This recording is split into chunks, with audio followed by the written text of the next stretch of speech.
Regime change by jazz improvisation. That is how the respected scholar of Iran, Karim Sajdapur, described the Trump administration's strategy in the war it has initiated with Iran. Sadly, it's the most accurate description of the scattered, shifting, and uncertain approach that emanates from Washington these days. The president launched this war exhorting the Iranian people to overthrow their government. It will be yours to take. Perhaps he had assumed that the regime would collapse instantly. But when it didn't, in a day or two, he changed course. He began musing about dealing with potential leaders within the regime and praising the U.S. intervention in Venezuela as the model to be followed. Perfect, quote unquote. Precisely because far from regime change, it only involved the arrest of two people. Pete Hegseth specifically denied that this was a regime change war, as did his senior aide Abrish Kolbi. Both said the goal was merely to degrade Iran's military forces, many of which had been quote-unquote obliterated last June in a 12-day bombing attack that included the use of stealth bombers. But then in a new twist, Trump reached out to Kurdish leaders in Iran and Iraq, promising them support if they would join the fight, presumably not to degrade Iran's military power, but to topple the government in Tehran, maybe even change Iran's borders. This weekend, however, the president backpedaled on this plan. Trump has also now proclaimed that there won't be a deal without unconditional surrender from Iran. So the goal isn't regime change, except when it is. The most dangerous element of this war, however, is not that the lead actor is improvising like a saxophone player. It is that the two countries waging the war have separate and perhaps incompatible agendas. For Israel's Prime Minister, Benjamin Netanyahu, the war is clearly about destroying the Islamic Republic. In a video he released, he acknowledged that this war was the culmination of a 40-year-old dream. Israel's military strategy has been focused, brilliantly implemented, and aligned with their goal. The Israeli strikes are decapitating Iran's leadership, destroying its military forces, striking its leadership compounds, even hitting police facilities. It is, as the Wall Street Journal reported, methodically destroying Iran's police state, leaving the regime ripe for a collapse. And on the current trajectory, Israel might well succeed in its objective. And that will likely result in a power vacuum in the country, which could invite revolt, but will almost certainly result in a civil war. Keep in mind, whoever may seek power, this regime will fight back. The appropriate analogy here is Syria, a country that was mired in a civil war for more than a decade, with hundreds of thousands dead and millions of refugees.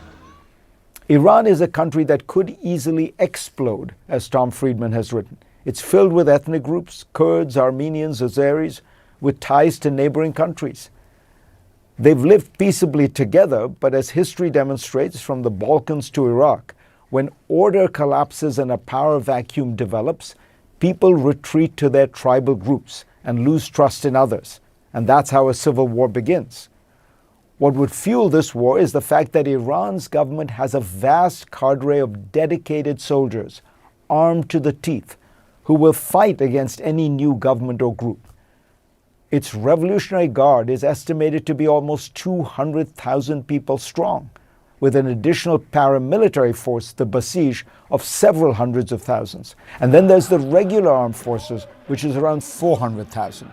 Just as Saddam Hussein's army melted away after the American invasion, and then much of it reappeared as an insurgency, so too one could imagine the IRGC fighting in different garbs to deny any new government the ability to control the country.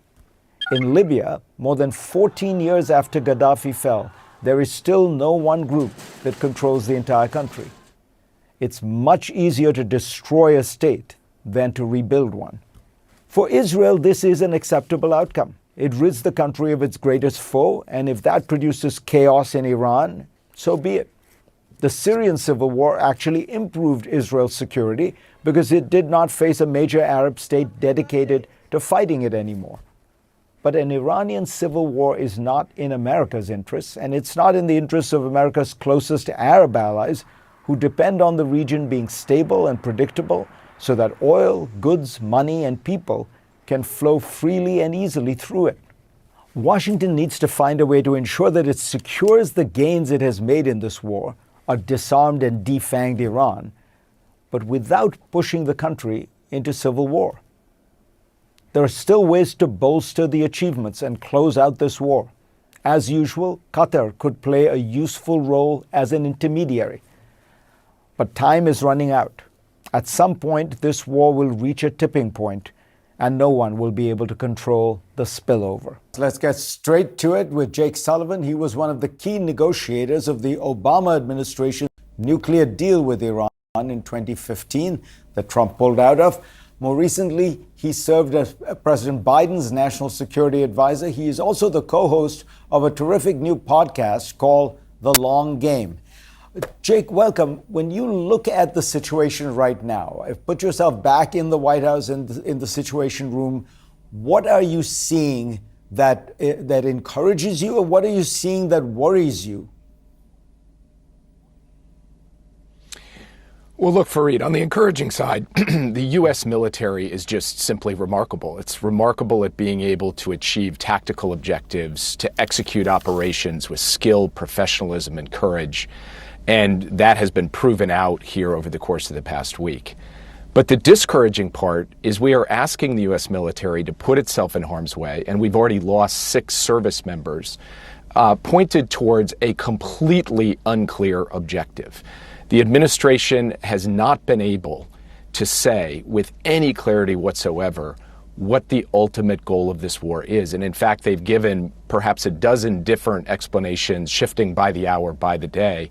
And here, a week into the war, to have that level of muddiness, that muddle, I think is a huge challenge, because it suggests that this war got launched without being fully thought through, and that the end of this war is something that we have no kind of core concept as to what it will bring, or how the president will ultimately come out and say, okay, I'm done, I'm moving on. And that leaves us in an extremely precarious position.